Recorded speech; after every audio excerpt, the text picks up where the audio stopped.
Uya na ang programang hatod kan Department of Agrarian Reform Bicol. Bitbitan gihitimong putoro na makapaghatod din istoryang kapupurutan ng inspirasyon gikan sa mga nihitimong paraomang benepisyaryo. Kinuno, halos sa bangibay-pang probinsya kan rehiyon. Mag-iribahan kita, maghinanyo asin mag-antabay para sa kape asin baretang agraryo.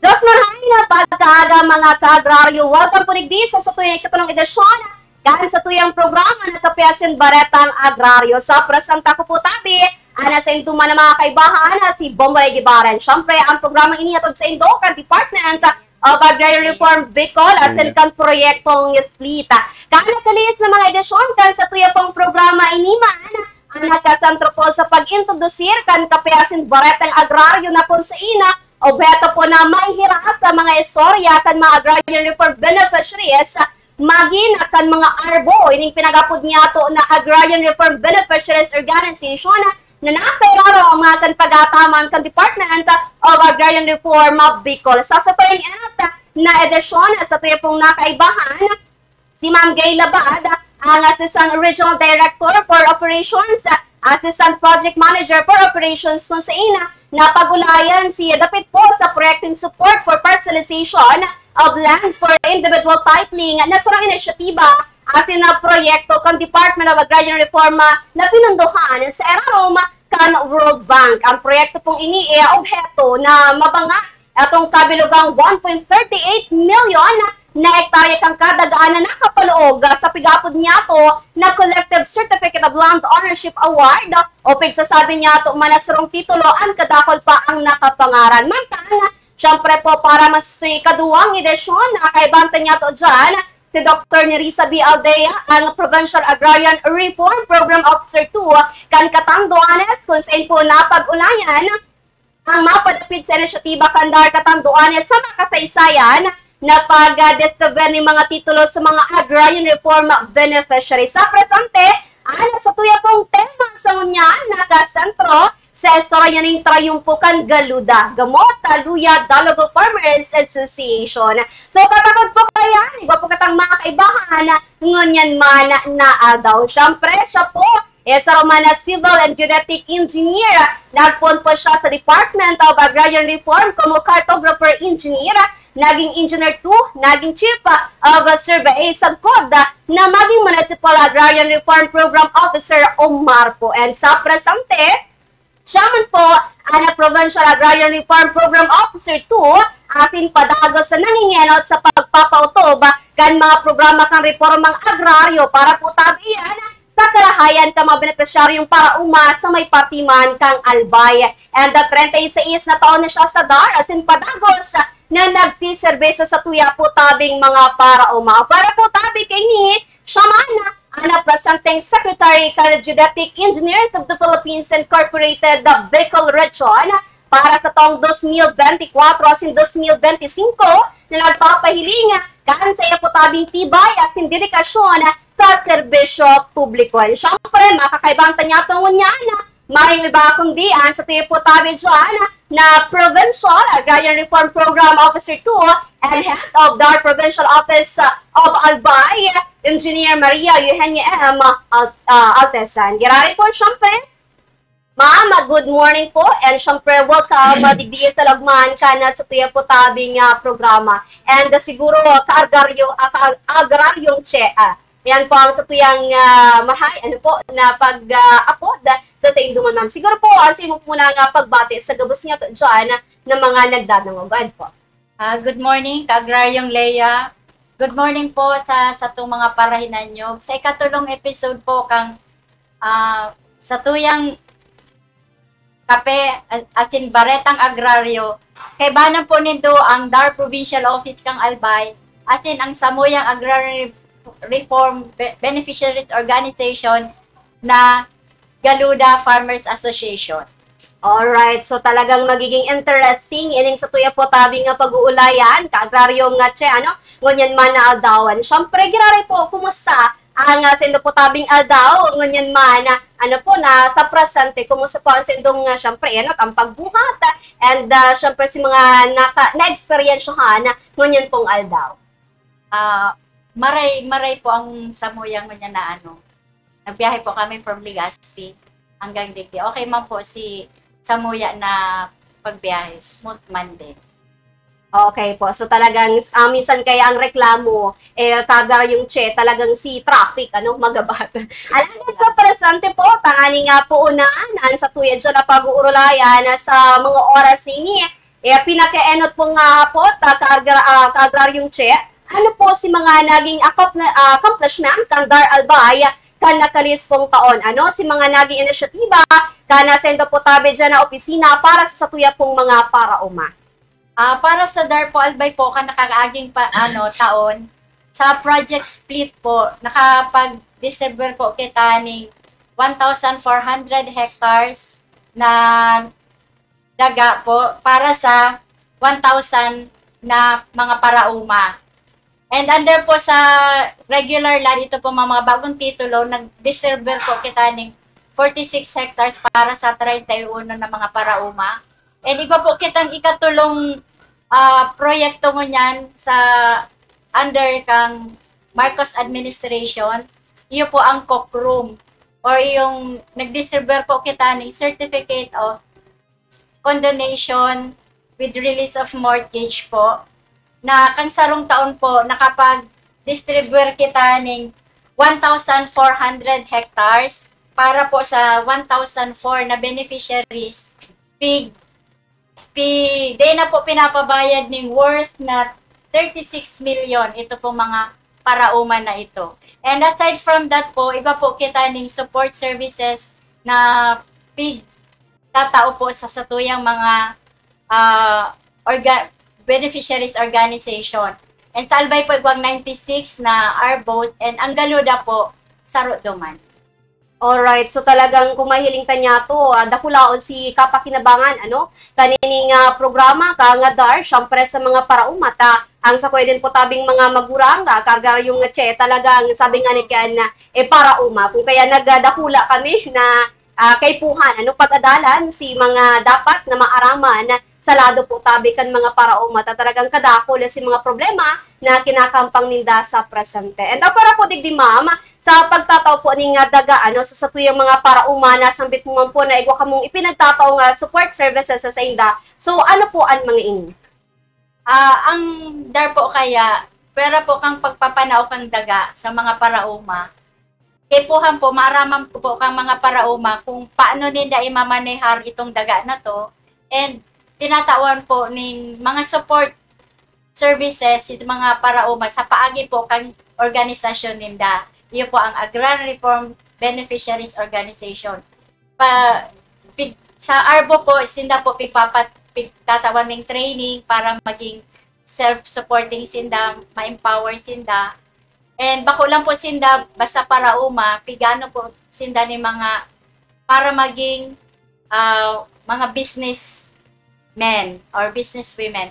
Kaya itong mga enterprise development, pitutukdo miman po sa inda. And aside from that, may mga farm machineries kami tinatao.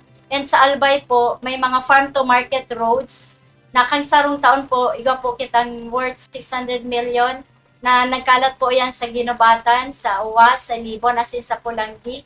And ganyan na taon po may 500 million po sa Pulangi na farm to market roads. And ang Galuda po, saro po sinda sa nakatabang mag-endorse katong mga proyektong ito kang farm to market roads para po mababaan ng pondo po kang central office.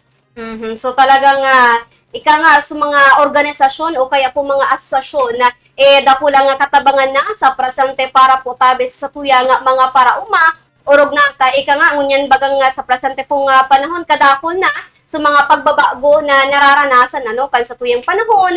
And syempre, kakibat kaya na atong mga importante din po tabing mga factors na nakakapag-contribute kung paano ba magkita sa tuyang po tabi dyan ng mga parauma. And syempre, nabanggitan ni Kaagraryong ito pong farm to market roads na sa presente talagang dakulaon na natabang para po sa mga parauma.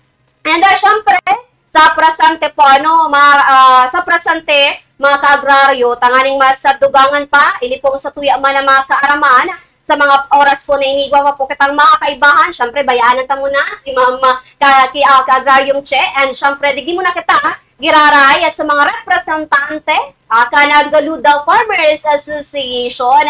Pero alagad ng test niya to sindagi pabisto, kadikit lang po tabi na background kanagaluda Farmers Association para man sa karamaan kan sa tuya po tabi dyan na mga parahinan nyo. Syempre, ang Galuda Farmers Association, recipient po kan Galuda, kan village level, kan farm focus enterprise development, sugar black farming product development, asin ang farm business school.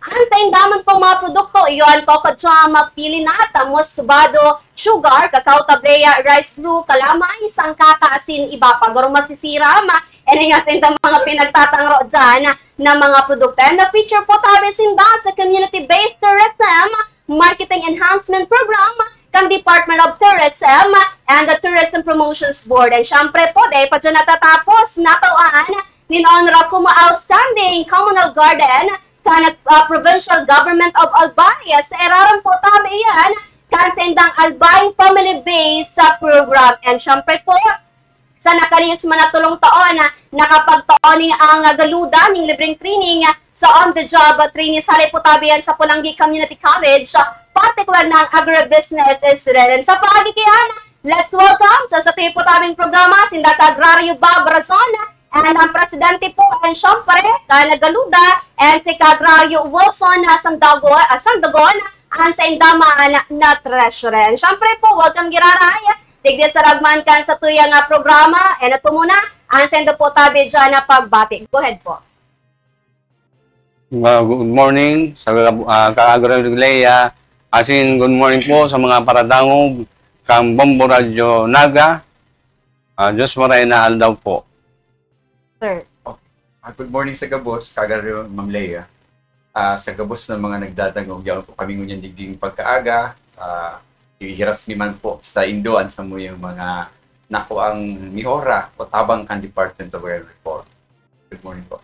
Alright, so ino po muna, syempre, pasiring po muna kita kay Agraryong Bob, ini po yung mga questions niya to mga kapotan. So ino po, pwede mo pong maihiras sa tuya dyan ng mga perahinan nyo kung paano nagpoon ini pong Galuda. Diyos maray na aldaw po gararay sa Gabos, Ka-Agrario Leia. Ang Galuda po, namundag 2014. Ang acronym pong Galuda, yan po, sarong barangay sa Upland area kang Pulangi. Na ang ibig po ng Galuda, ang Galuda po may duwang sityo. Gamot ang mother barangay, Luya Dalugo ang sityo niya. Naglaog po ang DAR 2018, naglaog na po ang DAR sa Galuda. May project po sindang sugar black farming. Yun po ito ang inot na proyekto nindang Tinaw sa Muya. Alright, so talagang iyan po siya ginikanan o pinaghalian kang ining sabi nga ni organization of farmers organization. So paano pong kapotan Ka-Agraryong Bob, paano nakatabang si mga suporta kana DAR tanganing mapauswag po ang estado kana Galuda sa presente? Ang Galuda po, dakulaon na tabang ang DAR sa paluay-luay na pag-angakan sa Galuda. Inot na inot po ang tinawag po nitong support services na ang tinawag sa mga isungan sugar black farming and apod. Nagtaw po sila ng 2 hectares na nursery and 2 hectares TDF. Ito po dapat may disseminate me sa mga members kang mga Galuda. Ito po na gibo mi na i-dispose mi ito, na patanong mi, nag-isip po kami paagi kung paano makatabang sa mga agrarian pong benepisyo sa membro mi po sa Galuda. Nagtaw po kami ng cash assistance and cane points. Pagkatapos po ito, naging successful po sa primerong tinaw sa mong project ang Galuda, may suminunod pa po. Nakaigwa po kami ng learning infusion. Nagduman po kami sa Tarlac, sa Batangas. Duman min po na nuudan kung ano po talaga ang kalagaan kang pagtatanong nito po. Pagkatapos po ito, na ilininda po taon-taon po kayo may pinapod po siya ng tema, na-assess po nila, o na-monitor nila, nasupiktaw sa mong project na primero, nagampanan mi po. Tapos may suminunod pa pong tinaw sa mo, Sugar Black Farming Processing Center, Muscovada Processing Equipment, 90 horsepower 4-wheel tractor, Tapos po, BLPED, ang huri po nga ni itong Farm Business School. Ang ibig ko sabihin, nakadawala akong tabang ito. Dahil ito pong sa 4-wheel tractor, dumang po kami nakaigwa ni income ng dakula dahil po, saka magulang pong income, nakakatabang po ito sa mga agrarian reform beneficiaries sa land preparation. Tapos po, ito dumang po ako nakapag-isip manggararay na magbilog ng women's group na composed of mga kabaihan. Tami ka sabihan mga po na daw ka na ang nagdataw lang nagdadadaan ng income sa sarong pamilya ang mga kalalakihan lang. Medyo nadideprive po so kababaihan. Kaya po nag-isip ako o ang samong asosasyon na magbilog ng women's group. Natawin po itong budget, naaraman po no, dahil na naman ito may bago kaming binibong proyekto man sa mga asosasyon, naglawag naman po ang DAR, tinabangan through BLPED, Village Level Farm Focus Enterprise Development. Tapos pagkatapos po ito na ilininda na naman, na successful naman po kami duman, yun naman po, ninda kami na maging Farm Business School. Ang ibig Farm Business School po is ibig sabihin na maging magsasakang mga negosyante. Kung saan po ang piminrasong kang tao, lugi nga sa pagtatanong. Pero yan pa lang po ang kwarta sa pagtatanong. Alright. So, totoo talaga na ang kwarta, ika nga, bako lang, kadakot po pwedeng pagikanan kayan. Alagad, even po sa pagtatanong kay Puhaninda, na mahiling na iba pong kantidad na makukuha kita dyan. And syempre, katabangan, kandar, dakulang push para po tabi sa mga asosasyon, sa mga organisasyon na tangani pong makapagpadagos kan sa indaman na mga proyekto asina programa. And syempre po, para sa satuyang pantulo na kapotan, kagraryong Bob, ano po si mga maikukonsidera nitong accomplishment na galuda? Ang sarap pong accomplishment to me na loy-loy kami nag-aangat o nagde-develop, yung nga po, yung pirmihan sa loob ng DAR. Na kung ano pong mga kaipon misas para ma-sustain miyan sa muyang asosasyon. Ang sarap pong accomplishment na nagili mo, nakakreate po kami ng labor. Nakapaghiras man po kami, nakapagturo kami sa mga OGT regarding sa production, pagkakabot ng 4-wheel drive tractor, kung ano pa pang iba. Tapos po, yun nga po, na-enhance me po sa production, sa produkto me from Kalamay, nag-enhance po kami na makaigwa kami ibang produktong hali po sa muyang flagship na Kalamay o Sangkaka.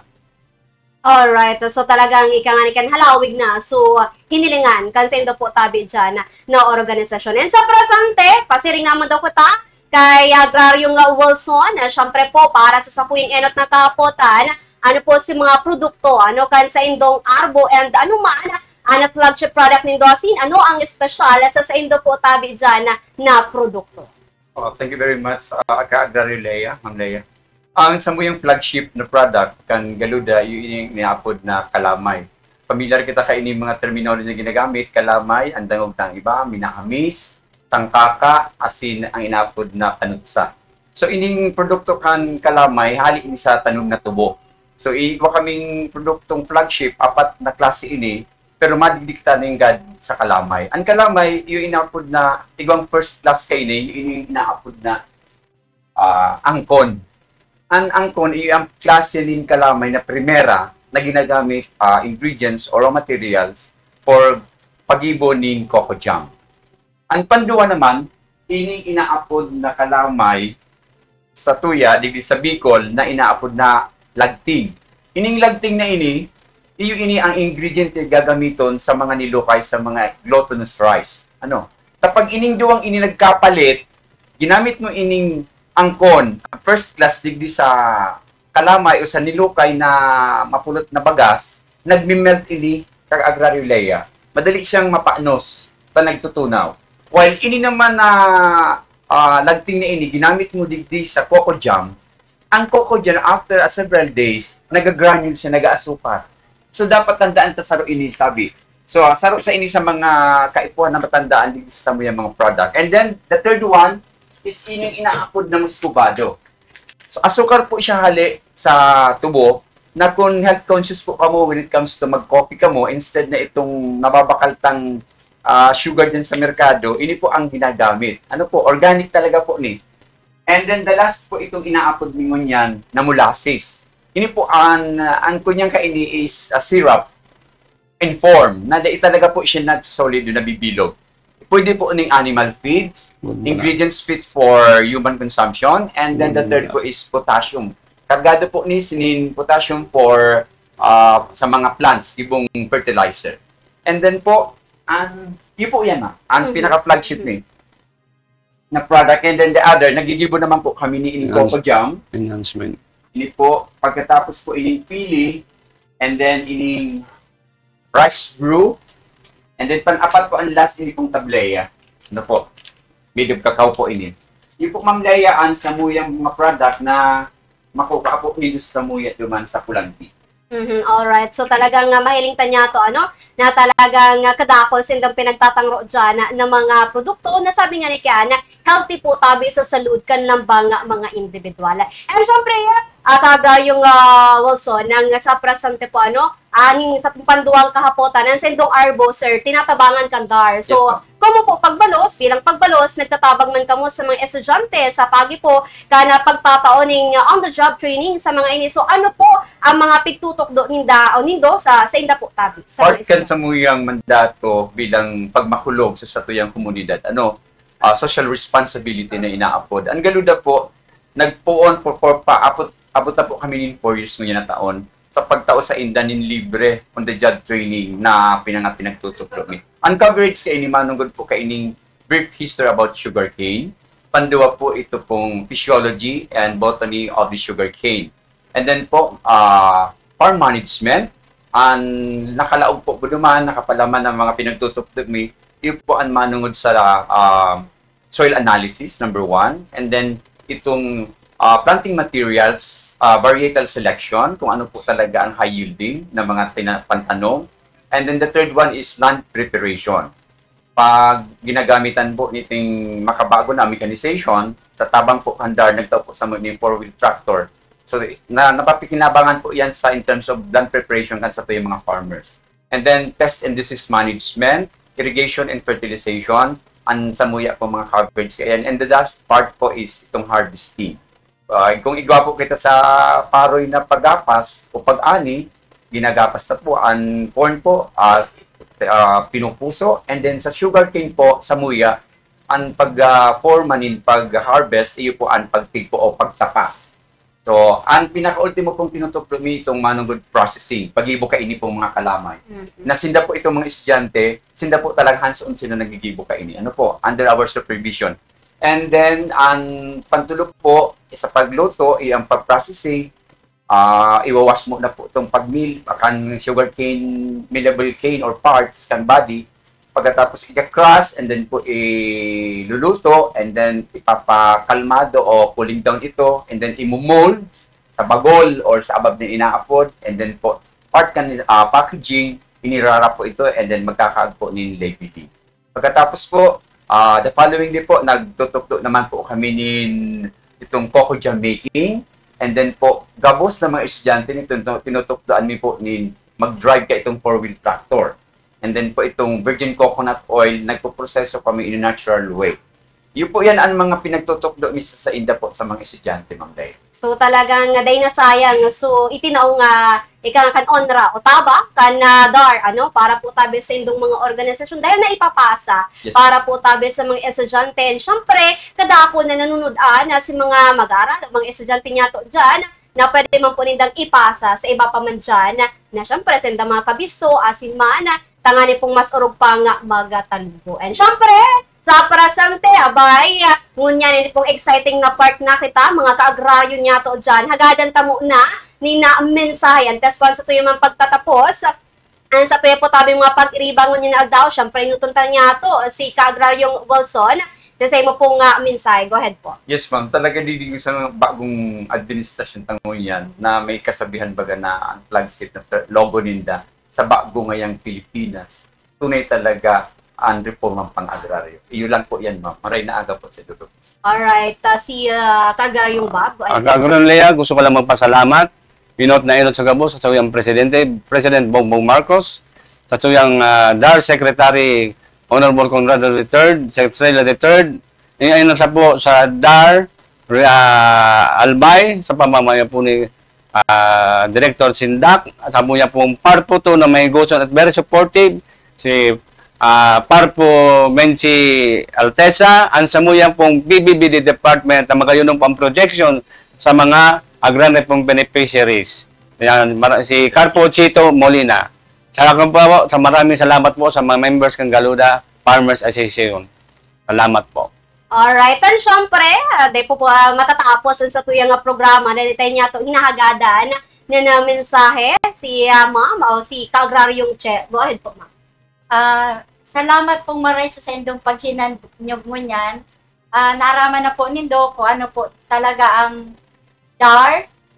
Kami po, Department of Agrarian Reform, bako po kaming DA. DAR po kami na nagtatabang po kami sa mga parauma na dahil lang po nagtatao ng daga, kundi po nagtatao po kami ng mga serbisyo para po mapa-unlad ninda sa indang kabuhayan po na bako lang po sindang mere farmers, kundi po mga maging entrepreneur farmers po sinda. And ini po kaya mga katabang din po ang ibang mga agencies like DA, DTI, CDA para po mapa-unlad mi man po ang samuyang mga organizations kang mga agrarian beneficiaries. Hinahagad mi po na suportaran po nindo ang mga produkto kan sa tuyang mga arbos ta kadaklan po kayan, talagang malinig po ang pagkagibo, lalo na po ining sa Galuda, na ini po papadala ko po ni sa US, Australia, sa UK, pag may mga nag-uuruli, nasusunaan po ninda ang lasa niya. Kung malasahan po nindo, masisira po yan. Saka po ito din mga produkto ka ibang mga arbos me. And nagpapasalamat po kami kay President Bongbong Marcos sa mga pagbabago na tinaon niya sa agrarian, lalo na po itong new Emancipation Act na dain niya na po pinabayad si mga paraumata kan sa indang mga kautangan saka si mga penalties. And siring mo po kay Secretary Conrado Estrella III sa padagos po na pagsuporta sa MUYA sa paagi po kang pagbabakan sa mga sa pundo para po ma-finance mi po inyo pong mga tabang na tinatao mi sa tuyang mga agrarian reform beneficiaries. Sulong Agraryo! Sulong Agraryo, magsasakang Pilipino. Sulong Agraryo, para sa bagong Pilipino. Tuluyang nakamtan nyo na ang inyong mga panalangin. Lupang sinasaka, pag-aari ninyong ituring. Sulong Agraryo, tagumpay ng bawat Pilipino. Alright, so talagang there you have it, mga ka-agraryo. Talagang kadakol po tabi katang nanokdan sa presentiman. Tayo ka nga nikiyan, maparipit naman sa mga programa kada Department of Agrarian Reform. And syempre, sa tuwi po tabing na feature, ngunyan pong daw sinatabangan kang DAR. Syempre po ang Galuda Farmers Association, sa senda po tabi dyan na mga pigtatangro din po tabi nga produkto na kayan na ipapasa din. Nagkakaiba po ning marahay na pagbalos. Siyempre, sa tuya po tabi dyan na komunidad. And sa presente din po, naaraman niya to, si mga programa na naitatao kana Department of Agrarian Reform para po tabi sa mga parauma.